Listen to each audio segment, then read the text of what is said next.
মেলায় গিয়ে আমার তো চোখ বারবার এখানেই দাঁড়িয়ে যাচ্ছিল। এইরকম কয়টা যে দোকান দেখলাম আর সবগুলো কালেকশন এত সুন্দর। বাট আনফরচুনেটলি আমি একটাও নিইনি। আসলে আমার অনেক আছে এখন আপাতত, তাই জন্য আর এইসব দিকে আমি টাকাটা নষ্ট করিনি। তো যাই হোক, এখানে দেখো খুব সুন্দর, সুন্দর টেডিগুলো। আমার তো সবই নিতে ইচ্ছে করছিল।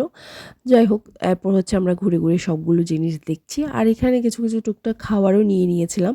আসলে অনেকগুলো খাওয়ার দোকান বসেছিল, এরপরেও যেন কম হচ্ছিল। মানে এত পরিমাণ খাচ্ছে লোকজন, মানুষ এত খেতে পারে সত্যি। আমরাও খেয়েছি, যাই হোক। তো এরপর দেখো এখানে মানুষের ভিড়টা শুধুমাত্র দেখো, এই স্টেজের সামনে এরকমটা ভিড়। তো আমরা এই যে কী, কী খাচ্ছিলাম সবগুলো তো আর শ্যুট করা যায় না। তো দু একটা জিনিস আমি শ্যুট করেছি। সবগুলো এরকম ভিড়ের মধ্যে শ্যুট করাও মুশকিল, ফোনটা বের করাও মুশকিল। আর এই যে দিনের বেলা আমরা আবার গেছিলাম কিছু কেনাকাটা করতে, এখানে একটু আখের রস খেয়ে নিলাম।